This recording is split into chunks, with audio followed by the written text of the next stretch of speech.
السلام عليكم ورحمة الله وبركاته. إن الحمد لله نحمده ونستعينه ونستغفره ونعوذ بالله من شرور أنفسنا ومن سيئات أعمالنا. من يهده الله فلا مضل له ومن يضلل فلا هادي له، وأشهد أن لا إله إلا الله وحده لا شريك له، وأشهد أن محمدا عبده ورسوله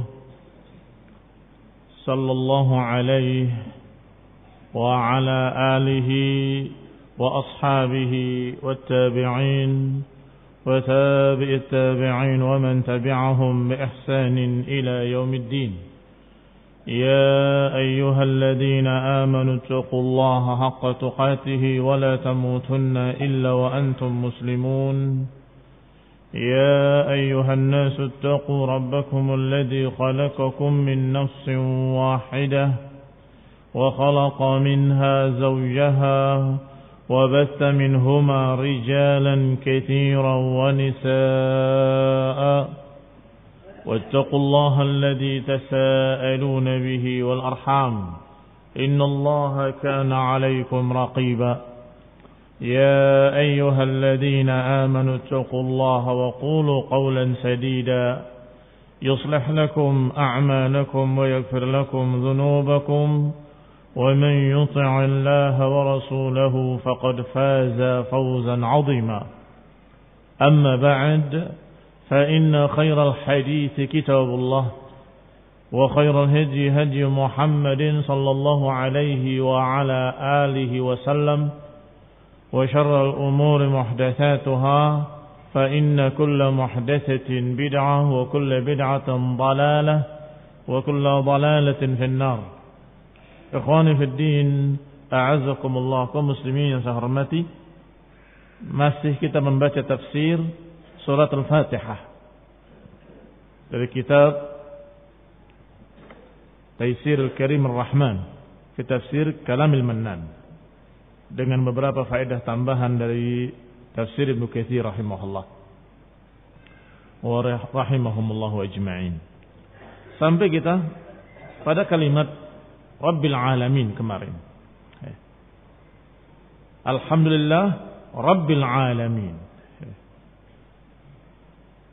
Rabbul Alamin, Rabb adalah murabbi yang memelihara. Alamin yakni selain Allah Subhanahu wa taala.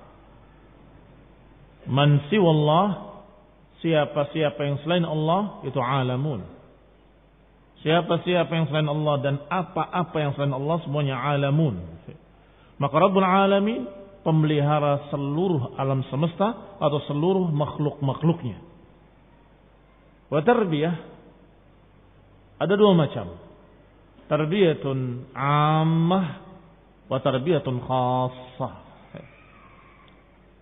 Adapun tarbiyatun ammah, pemeliharaan secara umum, hiya khalquhu lil makhluqin. Di antara pemeliharaan Allah terhadap seluruh makhluk secara umum adalah penciptaan mereka seluruhnya. Allah ciptakan mereka. Wa rizquhum, Allah beri rizki mereka semuanya. Kafiruhum wa muslimuhum,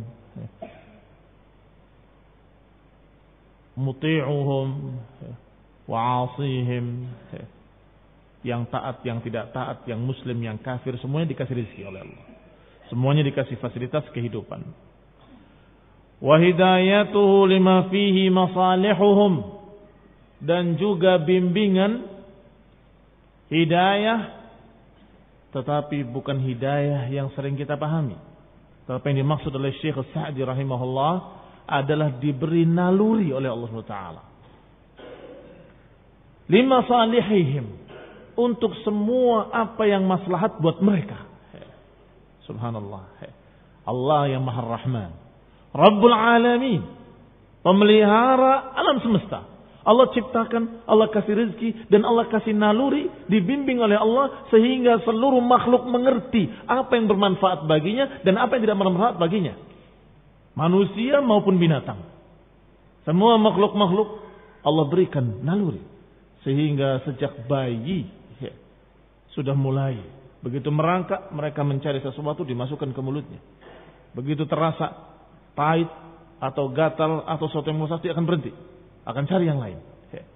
Ini namanya hidayatuhum lima fihi masalihuhum allati fiha baqa'uhum fid dunya. Yang dengan itu semua mereka akan tetap di dunia hidup. Dikatakan dengan kalimat baqa'uhum fid dunya, hingga mereka bisa tetap di dunia sekehendak Allah Subhanahu wa taala. Tidak musnah. Tidak fana atau tidak hancur, tidak kemudian hilang. Termasuk naluri garizah yang Allah ciptakan bahwa mereka semua berpasang-pasangan. Sehingga mereka mengerti tentang masalah lawan jenisnya. Sampai kemudian berketurunan dan seterusnya. Itu semua fitrah yang Allah sudah masukkan dalam hati-hati mereka. Makhluk-makhluknya. Untuk apa? Fiha baqa'uhum fid dunya. Agar mereka tetap ada di dunia, tetap hidup di dunia. Ini tarbiyah ammah pada seluruh makhluk-makhluknya. Baru kemudian ada tarbiyah yang khassah. Bimbingan Allah secara khusus. Ini yang khusus untuk orang-orang mukmin, khusus untuk aulia Allah, khusus untuk wali-wali Allah Subhanahu wa taala, kecintaan-kecintaannya. Fayurabbihim bil iman. Allah bimbing mereka dengan iman. Allah turunkan kitab-kitabnya. Allah utus rasul-rasulnya. Allah berikan hidayah kepada sebagian mereka ke dalam iman. Wa yuwaffiquhum lahu, dan Allah beri taufik kepada sebagian mereka untuk mendapatkan iman atau untuk masuk iman ke dalam hatinya. Ini khusus bagi orang-orang yang dikehendaki saja.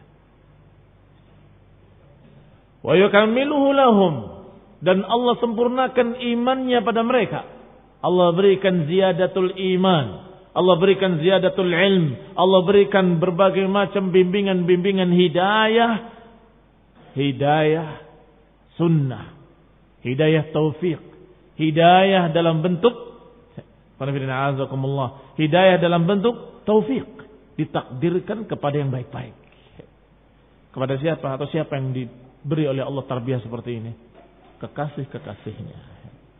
Kecintaan-kecintaannya.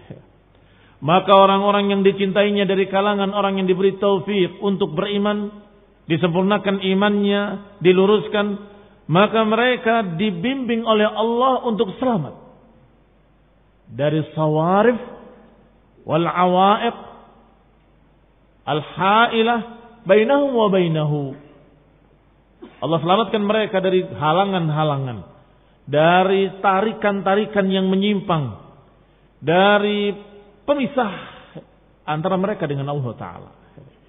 Ini khusus bagi mereka. Berarti haqiqatuha tarbiyatut taufiq likulli khair. Berarti tarbiyah khassah, hakikatnya adalah bimbingan dengan taufik. Diberi taufik oleh Allah SWT. Diberi ketentuan takdir yang baik. Likulli khair, untuk kebaikan-kebaikan. Wal usmah an kulli syarr, dan perlindungan dari segala macam kejelekan-kejelekan. Masya Allah. Begitu sayangnya Allah pada mereka awliya'uhu. Begitu sayangnya Allah Subhanahu wa taala kepada orang-orang yang merupakan muslimin, mukminin. Allah cinta pada mereka, Allah berikan taufik pada mereka pada kebaikan-kebaikan, dan Allah lindungi mereka dari kejelekan-kejelekan. Kata Syekh Sa'di rahimahullah, wa la'alla hadzal ma'na huwa sir fi kauni aktsar ad'iya'il anbiya bilafz ar-rabb. Dan sepertinya kata beliau, ini rahasianya. Kenapa kebanyakan doa-doa Rasulullah, doa-doa yang disunnahkan, doa-doa yang diajarkan selalu kalimatnya Rabbi, Rabbi. Selalu memanggilnya dengan kalimat Rabbku. Rabbi zidni ilma. Apalagi? Rabbi gfirli wali walidayya. Apalagi? Rabbirhamhuma atau Rabbi. Selalu panggilnya Rabbi, Rabbi, Rabbi. Wahai pemeliharaku, wahai pemelihara kami. Ternyata ini rahasianya. Artinya bukankah engkau, ya Allah, Rabb, yang memelihara alam semesta dan juga memelihara orang-orang yang dicintainya untuk kebaikan-kebaikan, dijaga dari kejelekan-kejelekan, maka semua yang kita minta termasuk di dalamnya. Semua yang kita minta termasuk di dalamnya. Qala fa inna matalibuhum kullaha dakhilatun tahta rububiyyatihil khassah. Karena sesungguhnya semua permintaan-permintaan kita ketika berdoa, permintaan-permintaan kita seluruhnya termasuk di bawah rububiyah khususnya Allah SWT. Minta selamat termasuk makna rububiyah yang khassah adalah menyelamatkan hamba-hambanya. Meminta jannah termasuk rububiyah khassah adalah memberikan pada mereka kebaikan-kebaikan dan jannahnya. Berlindung dari api neraka. Sama. Termasuk dalam rububiyah Allah, pemeliharaan Allah secara khusus kepada hamba-hambanya, kepada yang dicintainya, adalah menyelamatkan mereka dari azab, menyelamatkan mereka dari nar. Maka kita memanggil Allah dengan kalimat Rabbana, wahai Rabb kami, atina fid dunya hasanah wa fil akhirati hasanah wa qina adzaban nar. Panggilannya Rabb kami, Rabbana, wahai Rabb kami. Kenapa? Karena termasuk tarbiyah Allah, termasuk pemeliharaan Allah kepada hamba-hambanya secara khusus, hamba-hambanya yang mukmin, secara khusus hamba-hambanya yang muslim, hamba-hambanya yang taat. Allah akan jaga mereka dari berbagai macam azab, azab dunia wa azab al-akhirah. Allah selamatkan dari berbagai macam kejelekan-kejelekan. Allah lindungi dari penyimpangan-penyimpangan. Kaum muslimin yang saya hormati, maka kata Syekh Sa'di rahimahullah, hadza huwa sir. Inilah rahasia. Kenapa dalam doa-doa kebanyakan dipanggil dengan kalimat Rabbi, Rabbana. Rabbi atau Rabbana. Maknanya Rabb kami. Karena kebanyakan permintaan-permintaan kita semuanya merupakan haknya mereka-mereka yang memang Allah memberikan tarbiyah khasah pada mereka. Fadalla qawluhu Rabbul Alamin. Maka kalimat Rabbul Alamin menunjukkan ala infiradihi bil khalqi. Menunjukkan kesendirian Allah dalam masalah al-khalq wa tadbir wa ni'am. Artinya kita mengimani bahwa Allah Esa sendiri dalam masalah penciptaan, dalam masalah rezeki, dalam masalah pemeliharaan, dalam masalah pengaturan, dalam masalah penentuan, semua adalah hak Allah sendiri dan itu khusus milik Allah saja, tidak yang lain. Dan ini yang disebut dengan tauhid rububiyah. Tauhid rububiyah dari kata Rabb. Karena yang namanya memelihara dari mulai menciptakannya. Yang namanya memelihara pertama mengadakannya, menciptakannya. Kemudian memberi fasilitasnya, rezeki-rezekinya. Kemudian mengaturnya. Kemudian memberikan syariat-syariatnya. Ini semua termasuk tarbiyah ammah. Dan ini semua merupakan makna Rabb. Berarti apa itu rububiyah? Tauhid rububiyah adalah mengesahkan Allah dalam masalah Rabb atau dalam masalah rububiyah. Yang mengesahkan Allah dalam masalah penciptaan, dalam masalah pemberi rezeki, dalam masalah pengaturan, dalam masalah penentuan, semuanya hanya Allah Subhanahu wa taala saja, enggak ada yang lain. Dan enggak ada yang ikut campur.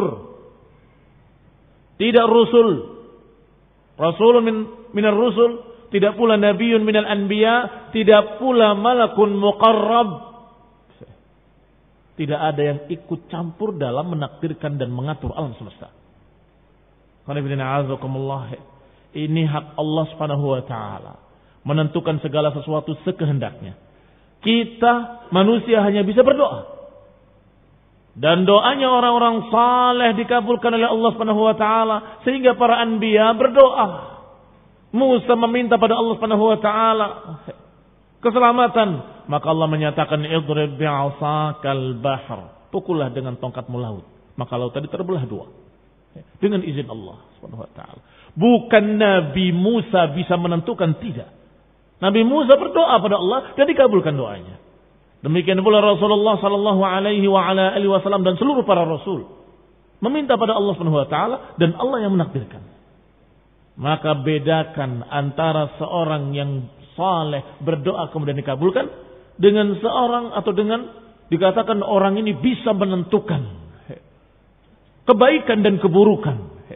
Maka ikhwan fillah azakumullah, tentunya yang pertama adalah perkara yang wajar kita ketahui dari dalil-dalil ayat dan hadis. Ud'uni astajib lakum, kata Allah, doalah kepadaku akan aku kabulkan. Tapi yang kedua syirik. Siapa yang bisa menentukan kebaikan dan keburukan? La ilaha illallah. Enggak ada ilah yang bisa menentukan takdir baik dan takdir buruk kecuali Allah. Enggak ada yang bisa menentukan kebaikan dan keburukan kecuali Allah. Sehingga tidak bisa kita katakan dengan kalimat Rasulullah yang menghilangkan segala kesusahan, yang menentukan segala kebaikan. Tidak bisa. Rasulullah sallallahu alaihi wasallam sebaik-baik manusia. Tetapi tetap beliau adalah hamba Allah. Tetap beliau adalah hamba yang dimiliki oleh Allah Subhanahu wa taala. Allah Rabbul Alamin, sedangkan Nabi merbubun minal alamin. Lihat khonibina azakumullah. Allah Rabbul Alamin, Allah pemelihara alam semesta, sedangkan Rasul merbub yang dipelihara oleh Allah. Minal alamin, termasuk salah satu dari alam ini adalah para Rasul.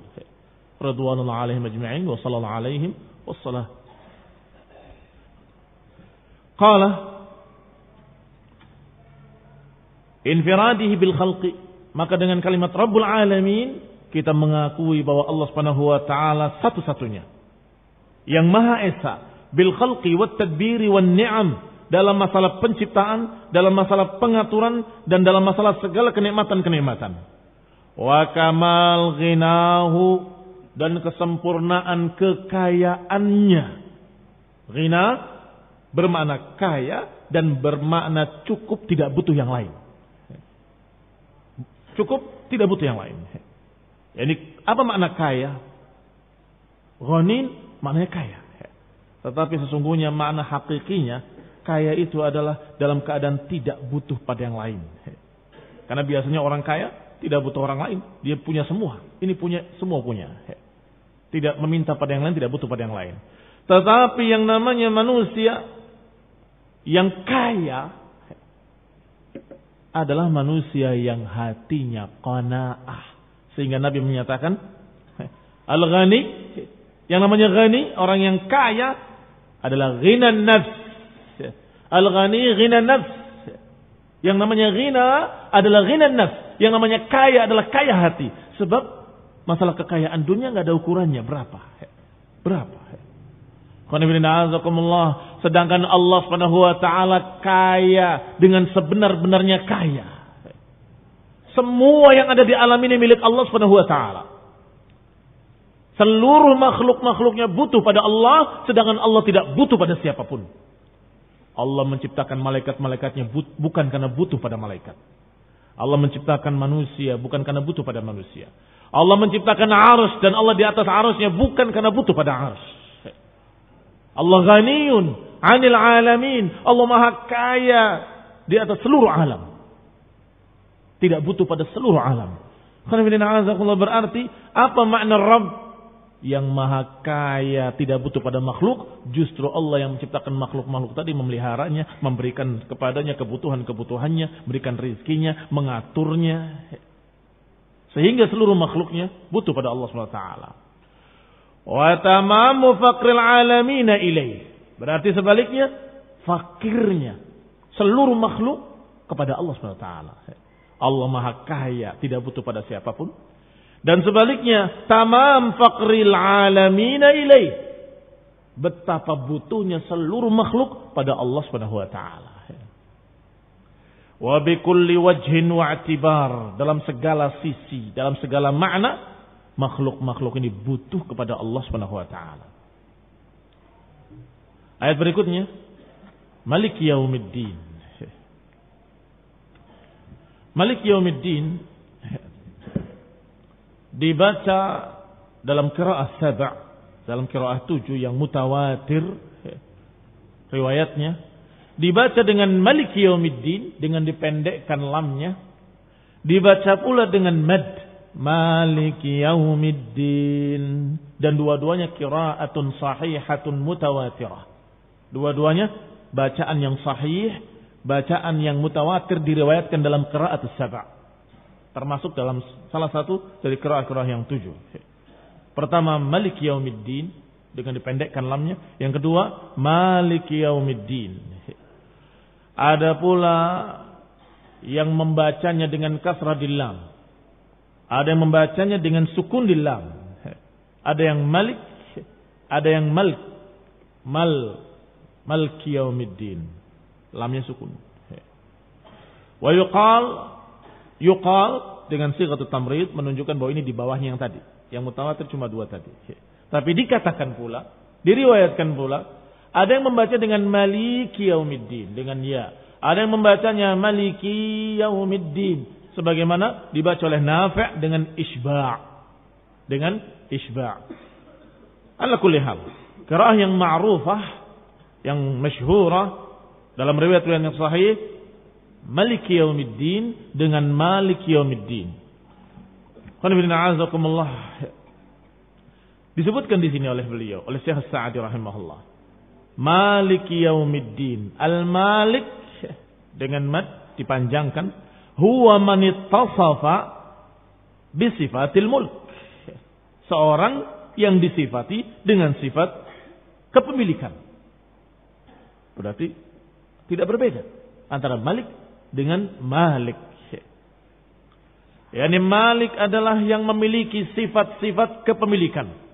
Allati min athariha, yang diantara pengaruh-pengaruh kepemilikan adalah bahwa berhak untuk memerintah dan melarang. Karena semua milik Allah. Terserah Allah memerintahkan dengan apapun, melarang apapun. Wa yuthibu wa yu'aqib, membalas dan memberi pahala. Terserah Allah Ta'ala. Allah akan membalas siapa-siapa yang mentaatinya, dan Allah akan mengadab siapa-siapa yang menyelisihinya. Itu hak Allah SWT, karena Allah yang memiliki. Sehingga ikhwan fillah a'azakumullah, maknanya walaupun berbeda tapi berujung sama. Kalau Malik yang memiliki, kalau Malik yang menguasai. Malik raja, sering diterjemahkan raja. Malikul Mulk, raja di raja. Allah Subhanahu wa taala Malikul Mulk. Tu'til mulka man tasha wa tanzilul mulka mimman tasha wa tu'izzu man tasha wa tudhillu man tasha biyadikal khair. Ya Allah, sesungguhnya Engkau Malikul Mulk, rajanya seluruh para raja. Tu'ti, Engkau berikan kerajaannya kepada siapa yang Kau kehendaki. Wa tanzilul mulk, dan mencabut kekuasaan dari siapa yang dikehendakinya. Si fulan jadi raja karena Allah beri, si fulan jatuh dari kerajaannya karena Allah cabut.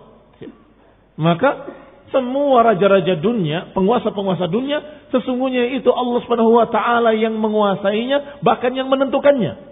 Tu'til mulka man tasya wa tanzi'ul mulka mimman tasya. Allah yang Engkau ya Allah yang memberikan kerajaan, kekuasaan pada siapa yang Kau kehendaki, dan Engkau pula yang mencabut dari siapa yang Engkau kehendaki. Tentunya yang namanya penguasa atau raja yang memiliki semuanya, iya kan? Hanya saja sebagaimana disebutkan oleh Ibnu Katsir rahimahullah, bahwa kalimat Malik pada manusia itu bukan makna hakiki. Fulan raja, penguasa, atau dikatakan Malik, itu bukan makna hakiki. Kenapa? Karena yang dia miliki hanya sebatas daerah kekuasaannya saja. Ada yang kekuasaannya agak luas sedikit, ada yang lebih sedikit, ada yang bahkan menguasai daerah yang lebih kecil dari Jakarta. Tapi namanya penguasa, raja. Ternyata kerajaannya kecil sekali. Seperti Singapura, kecil. Jauh di bawah Jakarta. Jakarta lebih besar. Berarti kalau dilihat dari keluasannya, gubernur Jakarta saja lebih besar daripada presiden Singapura, kan begitu. Ala kulli hal. Berarti bukan mutlak. Tetapi ketika berbicara tentang Allah Malik Yaumiddin, maka Allah Subhanahu wa taala penguasa yang benar-benar menguasai seluruh alam. Menguasai seluruh alam tidak terkecuali. Maka itu makna hakiki. Betul-betul Malikul Amlak. Betul-betul Malikul Mulk.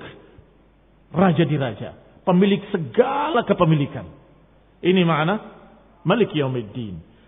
Qala ya'mur wa yanha wa yuzib wa yu'aqib. Kalau dia Allah yang memilikinya, dia Allah yang menguasainya, maka tentunya Allah berhak untuk menyuruh, berhak pula untuk melarang. Berhak untuk mengatur, berhak untuk membalas siapa yang dikehendakinya, berhak untuk memberikan pahala kepada siapa yang dikehendakinya. Wallahu fa'alun lima yurid. Dan Allah maha melakukan apa yang diingininya. Kenapa? Ya karena milik Allah. Mau apa? Subhanallah. Maka kalimat Malik dengan dimadkan, dipanjangkan, yakni pemilik, maka ini sungguh memiliki makna yang sangat luas yang harus kita imani. Termasuk diantaranya Allah berhak untuk melakukan apapun pada miliknya. Dan ini bantahan bagi mereka-mereka yang sesat, yang mengira kalau Allah menakdirkan dengan takdir-takdirnya, yakni takdir buruk, dikatakan zalim. Kata siapa? Kalau ada seorang berbuat pada milikmu, itu berarti zalim. Allah berbuat pada miliknya sendiri, kenapa? Lihat ikhwan azakumullah. Ketika datang seorang Qadariyah, kita tahu Qadariyah tidak beriman pada takdir dan meyakini Allah menakdirkan fulan sesat, menakdirkan fulan kafir, berarti Allah tidak adil, zalim katanya. Ini terkenal pemikiran sesat mereka. Maka ketika datang pada ahlu sunnah menyatakan alhamdulillah, segala puji bagi Allah Subhanahu wa taala yang maha adil seadil-adilnya. Kata ahlu sunnah, ini adilnya orang ini bisa dipaham kemana larinya, iya kan? Maksudnya Allah maha adil, tidak mungkin menakdirkan, gitu kan maksudnya. Belum melanjutkan ucapannya, ahlu sunnah tadi sudah menjawab. Alhamdulillah alladzi yaf'alu fi mulkihi man yasha ma yasha. Alhamdulillah yang maha melakukan apapun pada miliknya. Lihat mukaddimahnya. Sudah berbeda. Dia mukaddimahnya alhamdulillah yang maha adil dengan seadil-adilnya. Kata ahli sunnah, maha suci Allah yang maha melakukan apapun pada miliknya. Orang tadi bertanya lagi, apakah Allah Subhanahu wa taala adil kalau Allah menakdirkan fulan sesat kemudian Allah azab? Dijawab dengan muqaddimah tadi. In kana yaf'alu fi mulkika wa in kana yaf'alu fi mulkihi wallahu fa'alun lima yurid. Wallahu yaf'alu fi mulkihi ma yasha. Iya. Zalim itu kalau Allah melakukan pada milikmu. Tapi kalau Allah melakukan pada miliknya sendiri, terserah Allah Subhanahu wa taala. Wallahu fa'alun lima yurid. Ini harus diimani bahwa semua milik Allah. Allah berhak mengatur, Allah berhak menakdirkan, Allah berhak berbuat apapun pada miliknya. Allah ciptakan langit dan bumi, terserah Allah. Dan Allah hancurkan kembali, terserah Allah. Kenapa kita protes? Apa hak kita? Kita manusia, kita hamba Allah, kita ciptaan Allah, kita tidak punya hak apapun. Wallahu fa'alun lima yurid. Dan dikatakan pula oleh Allah, la yus'alu amma yaf'al wa hum yus'alun. Allah enggak ditanya, kenapa berbuat begini? Kenapa berbuat begitu? Wa hum yus'alun, tapi mereka manusia yang akan ditanya, kenapa berbuat begini? Kenapa berbuat begitu? Lihat ikhwan fillah azakumullah. Ini juga terkandung dalam kalimat Maliki Yaumiddin. Kenapa? Karena kalimat la yus'alu amma yaf'al wa hum yus'alun, Allah tidak ditanya kenapa berbuat begini dan berbuat begitu, sedangkan kita ditanya kenapa berbuat begini berbuat begitu. Kenapa itu? Kenapa apa perbedaannya? Karena Allah memiliki. Maka bebas bagi Allah. Allah Malik. Malik memiliki segala sesuatu. Makanya terserah yang miliki, terserah yang punya. Mau berbuat apapun, jangan ditanya kenapa kok begini, kenapa kok begitu. Jangan protes, itu milik Allah. Tetapi sedangkan kita ketika berbuat, pada milik siapa? Pada milik Allah. Badan kita milik Allah, telinga kita milik Allah, mata kita milik Allah, kaki kita milik Allah, tangan kita milik Allah, seluruh tubuh kita milik Allah. Kemudian kita pakai untuk berbuat maksiat. Maka Allah akan bertanya, kenapa engkau berbuat begini dan berbuat begitu? Dan diancam dengan azab. Karena kita dimiliki oleh Allah. Kembali kepada kitab. Qala rahimahullah. Berkata Syekh Sa'di rahimahullah. Maka atharuha, pengaruh-pengaruh dari kepemilikan Allah, wa yatasarraf bima malikihi bi jami'i anwa'i tasarrufat. Allah bebas berbuat apapun pada miliknya dengan seluruh anwa'i tasarrufat, dengan seluruh macam-macam perbuatan kehendak Allah Taala. Tasarruf, Allah berbuat atau memperlakukan miliknya dengan sekehendaknya. Bi anwa' tasarrufat, dengan berbagai macam tasarruf. Kadang Allah berikan kemakmuran, kadang yang satu Allah berikan paceklik. Kadang satu daerah Allah berikan kebaikan-kebaikan, daerah lain Allah berikan kejelekan-kejelekan. Kadang satu kaum mendapatkan keuntungan, satu kaum mendapatkan kerugian. Satu orang mendapatkan kesenangan, satu orang mendapatkan kesedihan. Ini tasarrufat dari Allah Subhanahu wa taala, dan Allah menakdirkan sekehendaknya, dan kita yakin Allah pasti Maha adil dengan seadil-adilnya. Wa adhafal malik, tetapi ada pertanyaan. Taib, kalau Malik pemilik segala sesuatu atau menguasai segala sesuatu, kenapa kok dikhususkan pada Yaumuddin? Ada dua pertanyaan. Pertanyaan pertama, kenapa Yaumuddin? Apa maknanya din? Bukan hari agama. Ad-din kadang bermakna agama, tetapi kadang bermakna lain, bukan agama tetapi pembalasan. Dan itu dikenal oleh orang Arab, dan itu bahasa Arab. Sungguh mereka jahil murakkab, bodoh kuadrat, ketika menyatakan bahwasanya Malik Yaumiddin adalah hari agama, yaitu ingkar sunnah. Ini kan hari agama, karena din kan agama. Belajar bahasa Arab baru kemarin sok tahu. Bagaimana dengan pepatah Arab yang menyatakan kama tadinu tudan? Terjemahkan. Ya hadza. Terjemahkan pepatah ini. Kama tadinu tudan. Apa itu artinya? Sebagaimana engkau berbuat, seperti itu engkau dibalas. Berarti apa tudan? Dibalas. Berarti kalimat dana yadinu maknanya adalah sesuatu imbalan atau balasan. Kama tadinu tudan. Nanti akan ada lagi riwayat-riwayat yang seperti itu yang menunjukkan bahwa makna din adalah sesuatu yang merupakan pembalasan. Contoh lainnya, dalam tafsir Ibnu Katsir disebutkan hadis yang sahih. Al-kayyis man dana nafsahu wa 'amila lima ba'dal maut. Al-kayyis man dana nafsahu. Seorang yang cerdas adalah orang yang dana nafsahu dan kemudian beramal untuk kematian. Apa dana nafsahu? Apa terjemahannya? Dana nafsahu. Hasaba, menghitung dirinya sebelum dihitung oleh Allah. Hitung dulu. Hasibu qabla an tuhasabu. Maka seorang yang cerdas, dia menghitung amalannya atau menghitung dirinya, muhasabah. Saya berbuat begini, berbuat begitu, saya harus tobat pada Allah. Demikian pula disebutkan dalam ayat-ayat lain atau dalam hadis-hadis lain. Di antaranya ayat Allah Ta'ala yang berbunyi, Yauma idin yuwaffihimullahu dinahumul haqqa. Pada hari itu akan ditepati oleh Allah din mereka yang hak. Taib. Apa ditepati din? pembalasannya. Balasannya akan disempurnakan. Berarti din, pembalasan juga.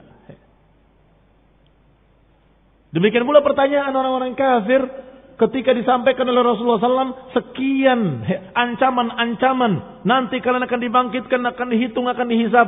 Apa kata mereka? Inna lamadinun. Apakah kami akan dibalas? Madinun, pakai din juga.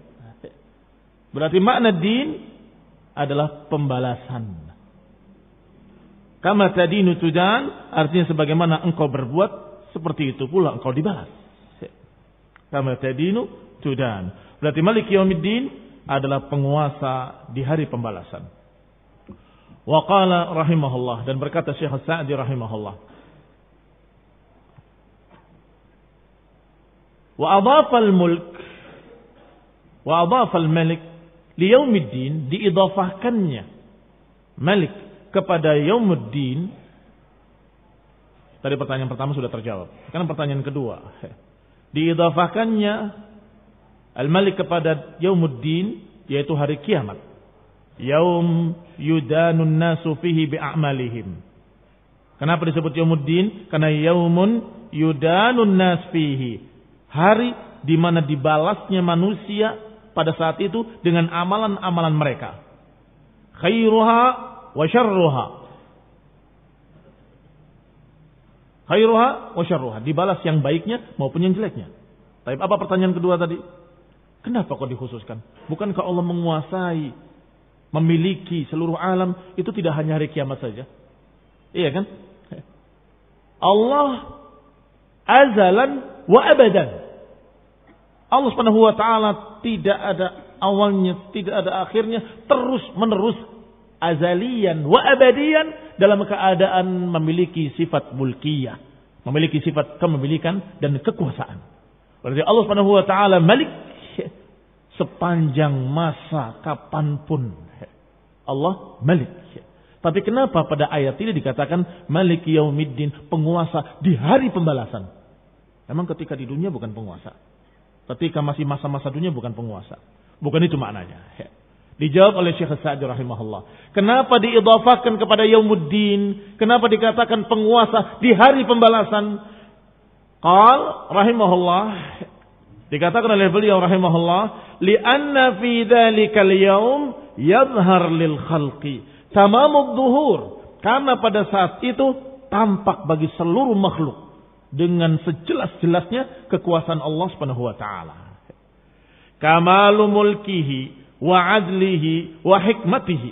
Karena saat itu tampak secara jelas kesempurnaan kekuasaan Allah, kesempurnaan keadilan Allah dan hikmah Allah Subhanahu wa taala. Kenapa kok tampak jelas ketika itu? Karena inqata'a, karena terputus seluruh kekuasaan makhluk-makhluk. Amlakil khalaiq. Inqata'a atau inqita'u amlakil khalaiq. Karena saat itu terputus seluruh kekuasaan yang lain. Di dunia banyak manusia yang masih sombong. Fir'aun merasa dirinya ana rabbukumul a'la. Aku Rabb kalian yang paling tinggi. Aku pemelihara kalian yang paling tinggi. Bahkan semua penguasa dunia mengatakan aku penguasa kalian. Aku yang memiliki kalian dan seterusnya dan seterusnya. Masih banyak yang sombong. Tidak sadar. Tapi ketika mereka dibangkitkan yaumul qiyamah, apakah ada yang masih sombong seperti itu? Ketika melihat mahsyar, ketika melihat mereka dikumpulkan di padang mahsyar dalam keadaan sama, hufatan uratan ghurula, dalam keadaan mereka telanjang, tidak berpakaian apapun, dalam keadaan tidak memakai alas kaki, dalam keadaan belum dikhitan, sama seluruhnya. Yang dulunya raja, yang dulunya gubernur, yang dulunya presiden, yang dulunya malik, semuanya sama. Demikian pula rakyat jelata, tukang sapu, orang yang paling miskin di dunia saat itu sama persis. Hufatan, uratan, ghurla. Apakah ada yang merasa saya penguasa? Allah tantang. Karena mereka nggak ada yang merasa saat itu, sadar sesadar-sadarnya. Maka Allah tantang, anal malik, ainal mulukud dunya. Diriwayatkan dalam riwayat sahih dalam Bukhari dan Muslim. Allah Subhanahu wa taala yaqbidul arda. Allah genggam bumi. Allah gulung langit dengan tangan kanannya. Dan kemudian Allah menyatakan anal malik. Aina mulukud dunya? Akulah malik, akulah raja, akulah penguasa. Mana raja-raja dunia? Maka saat itu betul-betul terbukti di halayak ramai manusia seluruhnya, awalihim ila akhirihim, dari manusia pertama sampai manusia terakhir, semuanya mengakui dan semuanya sadar sesadar-sadarnya bahwa Allah Subhanahu wa taala betul-betul penguasa. Makanya disebutkan Maliki Yaumiddin, Allah penguasa di hari pembalasan. Karena terbukti saat itu kekuasaannya di hadapan seluruh manusia, seluruh jin, seluruh para malaikatnya.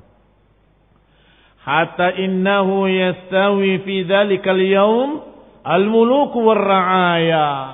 Hingga saat itu sama keadaannya. Fi dzalikal yaum. Sama keadaannya al-muluk war-ra'aya. Para raja-raja dan para rakyat jelata. Sama persis, tidak berbeda.